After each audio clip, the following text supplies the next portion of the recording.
দুর্গাপুরের DPL Coke Oven কলোনিতে অবস্থিত বিএমএস কার্যালয়ে একটি চাঞ্চল্যকর পোস্টার ছাটানোকে কেন্দ্র করে শ্রমিক মহলে তীব্র রাজনৈতিক উত্তেজনা ছড়িয়েছে।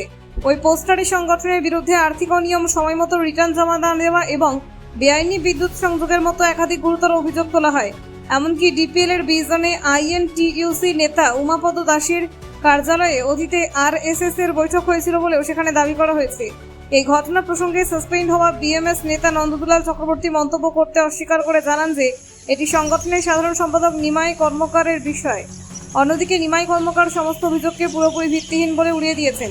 এই পোস্টার বিতর্ককে কেন্দ্র করে বর্তমানে পুরো শিল্পাঞ্চল জুড়ে ব্যাপক চাঞ্চল্য তৈরি হয়েছে। প্রথমেই বলি যে এই ডিপিএল যে বেনামি যে পোস্টার করেছে এই বিষয়ে ভারতীয় মজদুর সংঘের কোনো রূপ এখানে দায়িত্ব নেই। কেননা ভারতীয় মজদুর সংঘ কখনোই বেনামি প্রচার বা বেনামি এতে রাজনীতিতে বিশ্বাসী নয়।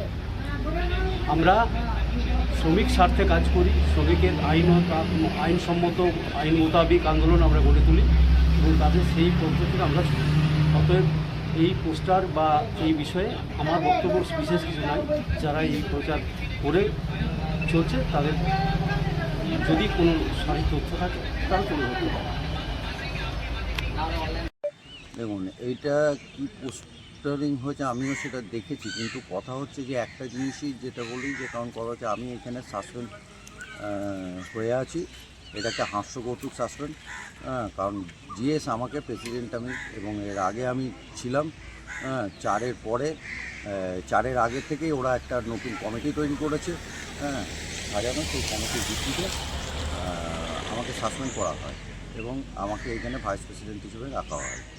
তা এই মুহূর্তে যে জিনিসগুলো করেছে ওরা, যা মিটারে বা এইসবের যে প্রবলেম যেগুলো দেখছেন, এগুলো সবকটাই নিমাই কর্মকার বলতে পারবে। আপনারা ওনার কাছে জানতে পারবেন, কারণ আমি এই বিষয়ে কোনো নোংরামি এতে আমি নেই বা জানিও না। এইটা ছিল আগে, এখন সেটা এর কাছে নেওয়া যায় এবং সেইটাতে ওদের তৃণমূলের পার্টি অফিস এখন ভারতীয় মজদুর সংঘর পার্টি অফিস হয়েছে। আপনাদের তো আরেকটা অভিযোগ এসছে, যেটা কংগ্রেস পার্টি অফিস ছিল, সেখানে আপনাদের আরএসএস এর কোনো একটা শিক্ষা শিবির হচ্ছিল। কি বলবেন এই বিষয়ে? ওখানে আরএসএস এর শিক্ষা শিবির করছিল বিশ্বনাথ চ্যাটার্জি বলে, যে এইটা সিপিএমের, যে আমি দীর্ঘ থেকেই জানি যে প্রথম থেকে যে সিপিএমের বিশ্বনাথ চ্যাটার্জি আছে, সেই ওইটা করছিল। কিন্তু বিপিএলের পার্মানেন্ট এমপ্লয়িদের সমস্যা তো কিছু নেই। আগে সমস্যা ছিল, 4ঠা মের আগে পর্যন্ত প্রচুর সমস্যা ছিল।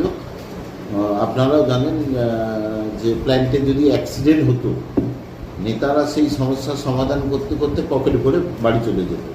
তো 4ঠা মের পর ভারতীয় মজদুর সংঘর হাতে ক্ষমতা আসার পর ভারতীয় মজদুর সংঘ শ্রমিকদের জন্য লড়ছে, আগামী দিনেও লড়বে এবং শ্রমিকদের যে ন্যায্য অধিকার, যেটার দিকে শ্রমিকদের বঞ্চিত করা হচ্ছিল, সেটা ভারতীয় মজদুর সংঘ পাইয়ে দেওয়ার ব্যবস্থা করছে। আচ্ছা, আর একটা প্রশ্ন আছে, বিএমএস ইলেকট্রিক বিল কতদিন থেকে দেওয়া হয়নি?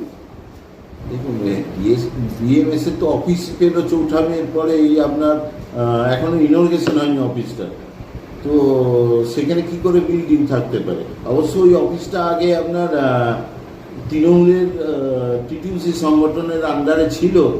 তো আমার কাছে যতদূর খবর আছে, ওটার ডিপিএল এর মিটারের কোনো হদিসই নেই ডিপিএল এর খাতায়। আচ্ছা, আর তাদের ডিউটা যদি বিএমএস এর ডিউ বলা হয়, তাহলে আমি তো বলবো অপগণ্ড। তারা যারা এই পোস্টারটা লাগিয়েছে তাদের জানা উচিত যে তাদের জন্মটা কোথায় আর তাদের মৃত্যুটা কোথায়। তাদের মৃত্যু তো 4ঠা মে হয়ে গেছে আমার কাছে যতদূর খবর আছে।